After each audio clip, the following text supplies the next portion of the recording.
Alright, hello and welcome to Lab 6. This is your last lab in the class. It will be due week 17, the very last week of classes. And it is about generating all those permutations and combinations in lexicographic order. We're going to implement these functions from our textbook.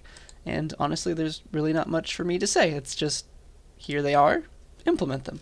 We're going to do things slightly differently, I guess, than what we were doing in the book, but it's going to be mostly the same. So you're going to follow the code for the most part and get it working.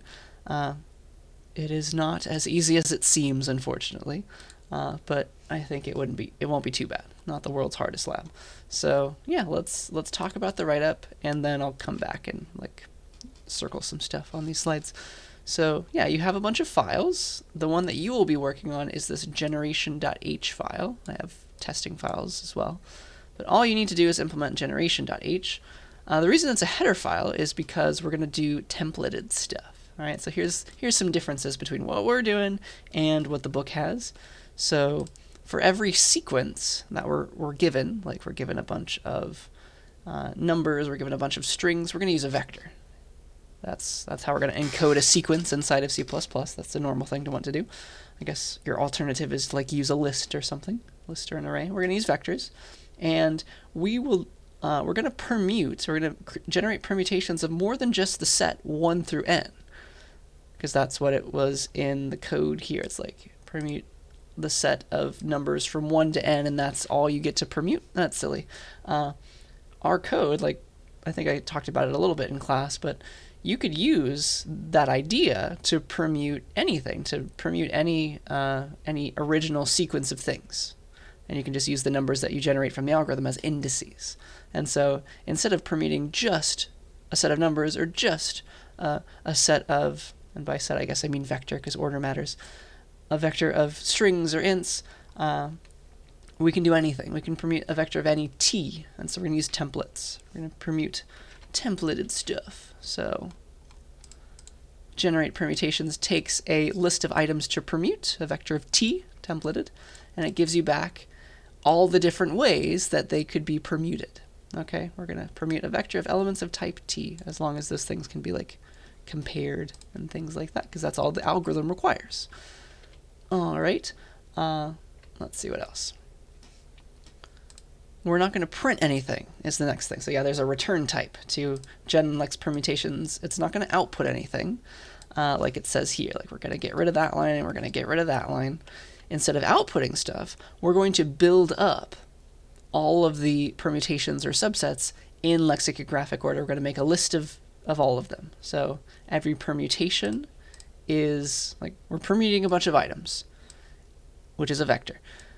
One vector is a permutation of those items. We want to generate all possible permutations, which means we need a vector of those vectors. All right, so it's all the different permutations of items. So it's a vector of t. I hope that makes enough sense. Because, I don't know, if you're trying to permute a bunch of numbers, you have to give back the vector first 1, 2, 3, then 1, 3, 2, ... Yeah. So these are sequences, those are vectors, and we have a bunch of them to generate. We're going to generate them in order. Okay, that's the final thing. And make sure to add them in order. You're just going to be pushing back. So every time, make some sort of return variable, some vector of t, and just keep adding to it. Call it perms or something. And so instead of outputting p, you'll just be like perms dot pushback. That new p that I just generated. Same here. Perms. Instead of outputting something, perms.pushback. That p that I just generated. Okay, so that's genlex permutations. It's going to take any possible vector now instead of just a number. And then next perm is more or less the same. It's instead of taking as a bunch of arguments your current permutation, we're going to get the permutation as just one big vector. So you're going to take your current permutation as a vector of t called items, and you're going to give back the next one. Okay, so that's what's going to happen. So this is just you implementing next perm from the book, everything you can more or less follow below. Nothing really changes. And you'll be generating a new permutation, which is another vector. So given an initial permutation, generate the next one. Please read the comments, it should help. And then generate permutations in general is that original genlex permutations function. All right, so it takes a starting set of items to permute, and then you're going to add them all. So the first permutation is the first set of items that is sorted. Oh, sorry, I should let me rewind. So you're going to get a bunch of items potentially out of order. That's something key that I should say. The first permutation, this is lexicographic order. So you should sort this items vector. I think I give it to you in order, but I might not, honestly, in the tests. So the first permutation is the first, is the smallest permutation, so it needs to be sorted in ascending order. So sort items first. That's your first permutation. Add it to this perm set, or perms vector in order. And then your last permutation is the reverse sorted items vector, and that's what you're going to be checking for. You need to check for the reverse sorted items vector, whatever it was. Maybe it's a bunch of numbers, maybe it's a bunch of strings, okay? So you're going to have to use the sort function from the algorithm library. And I think that's everything about permutations. So let's see what else. The subset functions, we're going to be lazy. The permutation functions, we're going to do templates and be able to work on anything. But the subset functions, we're just going to implement the ones from the book. And so we are going to generate a bunch of numbers, and there are no templates. So technically, it shouldn't be in a header file. Like there's no template here. There's no template here. So it shouldn't be part of a header file, but we're just going to be lazy and do it anyway. All right.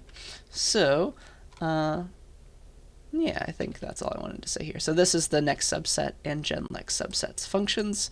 It should be pretty self-explanatory. So genlex subsets takes R and N, and here they are, R and N, just as usual. And again, though, you're going to be giving back the subsets in an order. Every subset is going to be a different vector, so there's going to be an order to all this stuff. And instead of outputting, again, you're going to be like, you're going to use pushback. Pushback. Because you're going to give back the lexicographic order of all of the subsets. So again, it's a vector of vectors. The first subset is a certain order. The last subset is a certain order. They're all vectors, so you're giving back a bunch of them. All right? So that's genlex subsets.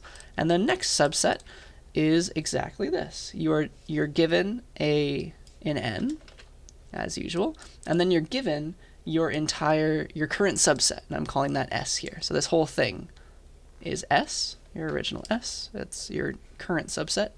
And then you'll just implement the rest of the code, and you'll return the new subset that you generate. Right? So you're taking a vector and giving back a brand new vector that is the next lexicographically ordered subset of out of a bunch of numbers of size n, and we're taking R things. Okay, so I think that's everything there. Yes, that's next subset.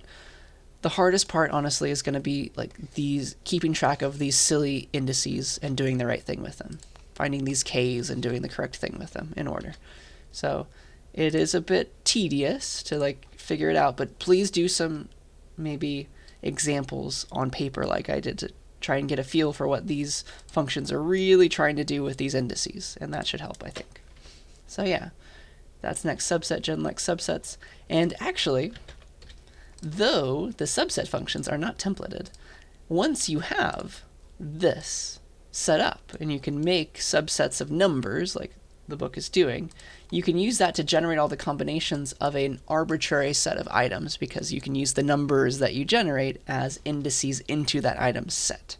And so I've done that for you already, and this will generate all the combinations of things using your functions and making them generating those subsets and using them as indices into the original items. And that's how you can generate the subsets of anything, of any t, rather than just a bunch of numbers.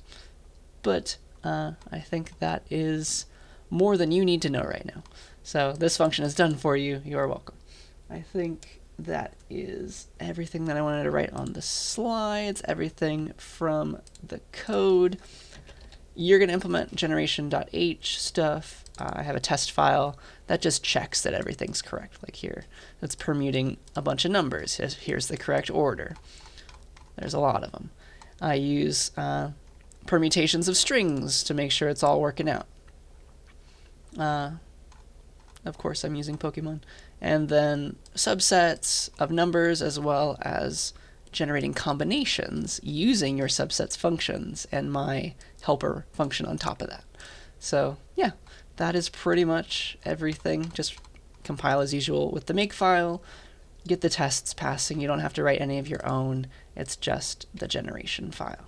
So yeah, that's that, and I think that's everything. So you're going to be only touching generation.h, and so that's the one file that you're going to turn in, and that is it. That is your final lab in the class. You made it.